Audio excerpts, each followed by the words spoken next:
Welcome to the deep dive. Today we're kind of time traveling, stepping back a full century to 1922.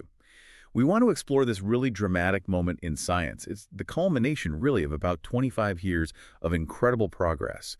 We saw the atom go from this almost philosophical idea, something scientists sort of hoped was real, to being the solid, measurable bedrock of everything. Exactly. And we're using Paul Kirchberger's summary from 1922 as our anchor, which gives us this perfect perspective. Our mission really is to trace how the atomic theory went from being, debated to being absolutely secure. Understanding those steps, the breakthroughs and the hurdles is key because it leads us straight into the nuclear age. Yeah, and what I find fascinating right from the start is John Dalton. We often think, okay, he saw these patterns, these laws, and then came up with atoms to explain them. But the sources suggest it's almost the other way around, that assuming atoms existed wasn't the result. It was like the necessary first step. It really was. It was almost a leap of faith, a philosophical guide needed to even start doing quantitative chemistry. You needed that framework. And of course, this faith was backed up by some solid empirical evidence, these three key laws about how elements combine. Okay, let's break those down. The first one, Law of constant proportions. Basically, elements always combine in the exact same weight ratios. Doesn't matter if you make water here or on Mars, it's always the same proportion of hydrogen and oxygen by weight. Temperature, pressure, irrelevant. okay, fixed ratios, got it. What's next? The law of multiple proportions. This is where the atomic idea gets really strong. If two elements, let's say nitrogen and oxygen, can form different compounds. Like laughing gas and other nitrogen oxides. Exactly. The weight ratios between them aren't random. They're simple whole number multiples of each other. So you might find a ratio of, say, 7 parts nitrogen to 4 parts oxygen in one, and then 7 to 8 in another. Simple multiples. It screams discrete units. Ah, I see. Like building with Lego blocks. Use 1 block or 2 blocks, not 1.5. Precisely. And the third law, continuous proportions, just lock us all together. It says elements combine with each other in the same ratios or multiples as they combine with some third element. It ensures the whole system is consistent. So these laws made atomism pretty hard to argue with, chemically speaking. Absolutely. But, and this is a big but, knowing atoms exist didn't solve the immediate practical headache, the weight problem. This took decades. Right, the difference between combining weight and atomic weight. Exactly. Chemists knew the ratios, like oxygen is 8 times heavier than hydrogen in water by mass. That's the combining weight. But what's the actual weight of one oxygen atom compared to one hydrogen atom? And the classic example is water. The analysis says 8.1 oxygen to hydrogen. So is the formula HO, with oxygen having an atomic weight of 8? Or is the formula H2O, meaning oxygen's true atomic weight is 16 relative to hydrogen as 1? So wait, if HO matched the simple 8.1 weight ratio directly, why wasn't that the answer? Why push for H2O? It seems more complicated. Because sticking with HO just didn't work when you tried to make sense of all chemical reactions. It created contradictions elsewhere. The core issue was mixing up atoms and molecules. They hadn't quite grasped that distinction universally. Ah, so the solution came from elsewhere. Yes, from physics, specifically studying gases. Gay-Lussac noticed that gases combine in really simple volume ratios, like 2 volumes of hydrogen gas plus 1 volume of oxygen gas makes 2 volumes of water vapor. Very neat. Simple volume ratios. Okay. And that observation led Avogadro to his huge hypothesis. Equal volumes of any gas at the same temperature and pressure contain the same number of molecules. The same number of particles, basically. Right. And to make Gay-Lussac's 2.1.2 volume ratio for water work, you had to assume hydrogen gas wasn't just H atoms floating around, but H2 molecules. Same for oxygen, O2 molecules. Then the math works out. 2H2 plus 1 O2, nice 2H2O. It fits the volumes and gives oxygen an atomic weight of 16. Bingo! It solved the weight crisis. But, it's kind of amazing. The scientific community took nearly half a century to fully accept Avogadro's idea and the crucial atom versus molecule distinction. 50 years. Wow.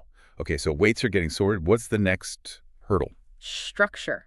This really came to the forefront with organic chemistry. Yeah. You could have compounds with the exact same elements in the exact same proportions, same formula, basically, but they acted totally differently. Isomers. Isomers, exactly. Same ingredients, different cake.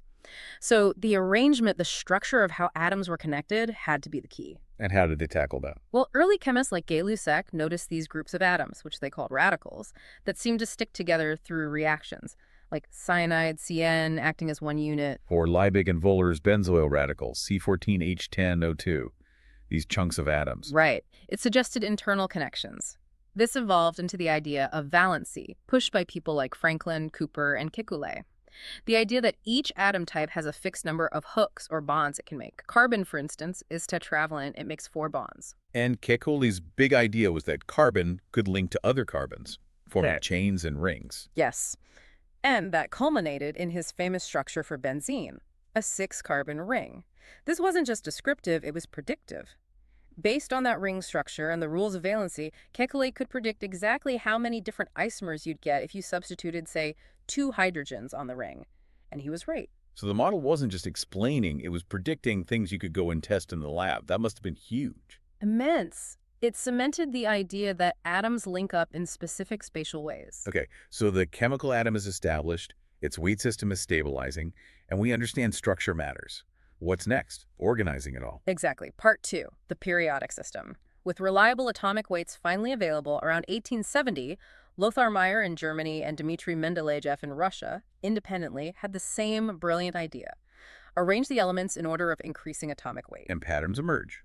Elements with similar chemical properties fall into columns. Precisely. The periodic table, an incredible map of chemical relationships. But, as our 1922 source points out, it wasn't perfect. There were quite a few problems. Like what? Well, where do you put hydrogen? It's still debated today.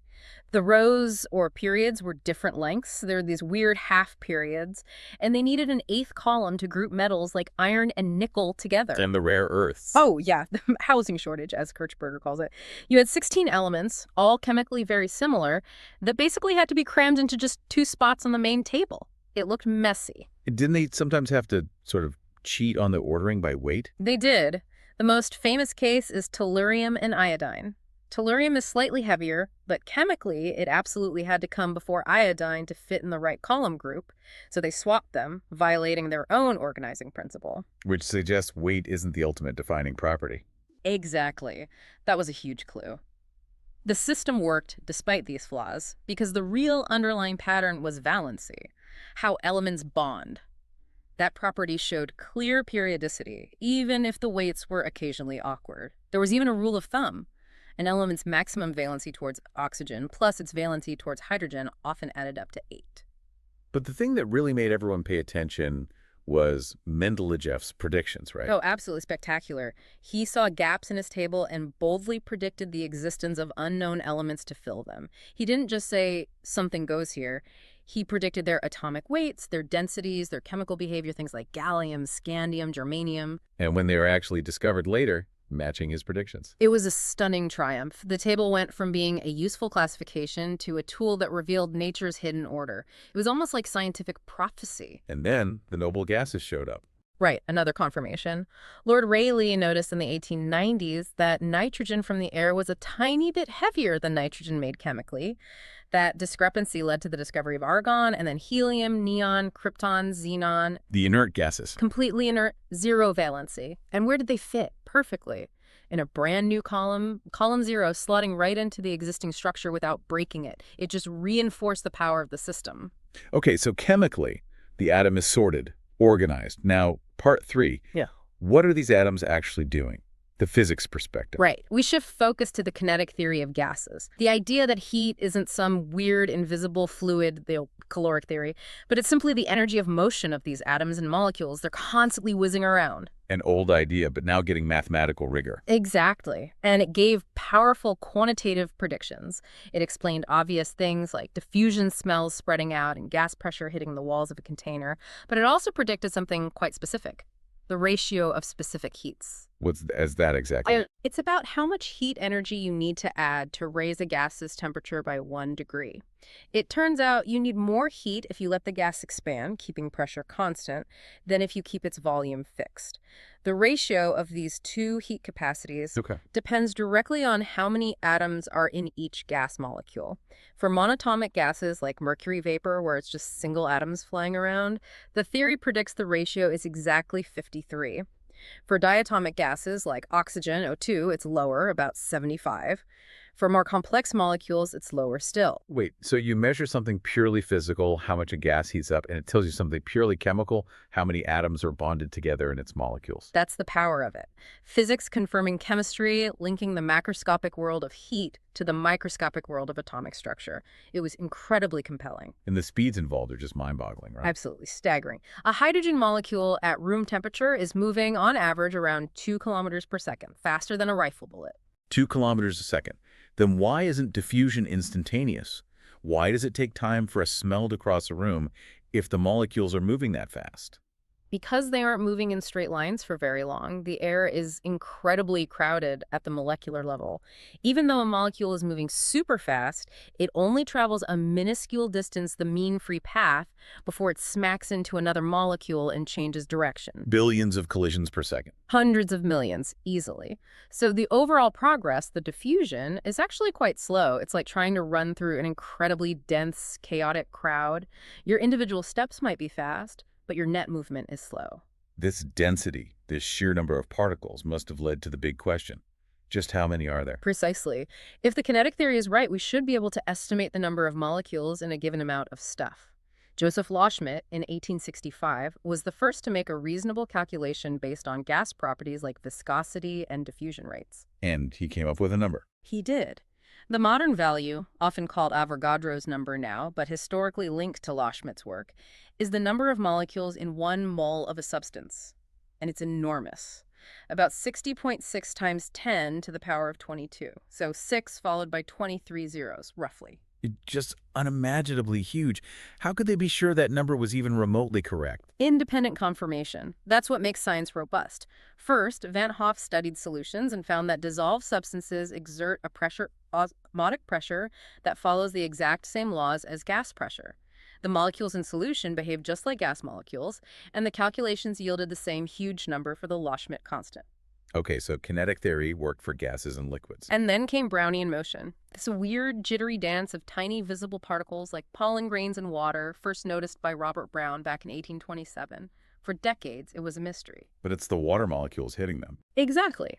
Invisible, thermally agitated water molecules are constantly bombarding these larger, visible particles from all sides unevenly, causing them to jiggle randomly. Albert Einstein, in 1905, developed the mathematical theory for this. He showed that these visible particles behave like giant molecules themselves, buffeted by the smaller ones. And crucially, by measuring how much they jiggle, you could work backwards and calculate. The Loschmidt number again. Yes.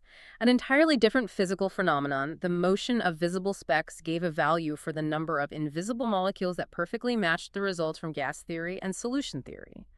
That convergence gave scientists immense confidence. The atom of matter and its sheer multitude was firmly established. Okay, matter is atomic. What about electricity? Part 4. Right. Just like matter couldn't be an infinitely divisible fluid, electricity couldn't either. It had to come in discrete packets, in atoms of electricity. And the evidence for that came from Michael Faraday's work on electrolysis way back in the 1830s. His laws of electrolysis. Yeah. Faraday found that the amount of substance chemically liberated at an electrode, say, plating silver, is directly proportional to the total amount of electric charge passed through the solution. And crucially, to liberate one chemical equivalent of any substance, basically, one unit of its valency always required the exact same quantity of electricity. Always the same charge per chemical bond broken or made. Always. This strongly implied that electricity itself is quantized, that each chemical unit, each univalent ion, carries a fundamental, indivisible unit of charge. The elementary quantum of charge. Exactly, and you could calculate it. If you knew Faraday's constant, the total charge needed per mole of univalent ions, and you knew the Loschmidt number, the actual number of ions in that mole, you just divide one by the other. Charge per mole divided by ions per mole gives charge per ion. And it comes out to be incredibly tiny, about 4.774 times 10 to the minus 10 electrostatic units, a fundamental constant of nature. So there's a theoretical atom of charge. Did they find it physically? They did in those experiments with high vacuum tubes, cathode rays streaming from the negative electrode. They turned out to be particles. They could spin a little paddle wheel, they carried negative charge, and crucially, they could be bent by magnets and electric fields. And these were named electrons. Yes. And the really big step was measuring their properties. By carefully analyzing how much the electron beam bent in known magnetic and electric fields, physicists like J. Den Thomson could figure out the ratio of the electron's charge to its mass, the M ratio. Okay, charge to mass ratio. Now here's the kicker.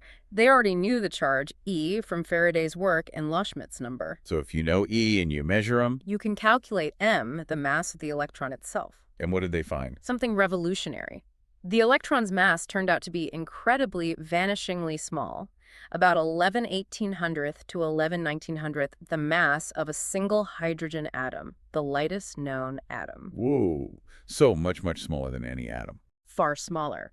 And since electrons could be pulled out of any type of matter used as the cathode, the conclusion was inescapable. Electrons are universal, subatomic constituents of all matter. The atom wasn't indivisible, after all. It had parts. Which leads us directly into part 5, radioactivity, the discovery that really blew the doors off the old atomic model. Completely.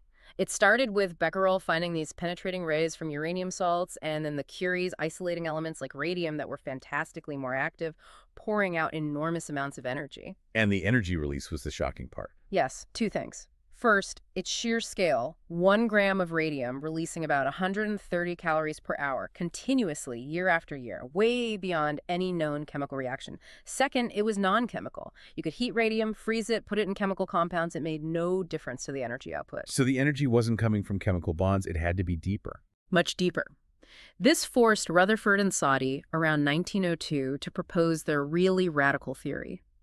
Radioactivity is the spontaneous disintegration of atoms. The atom itself is breaking down, transforming into other atoms, and releasing huge amounts of internal energy in the process. Atoms weren't eternal and unchanging. They could decay. A revolutionary idea.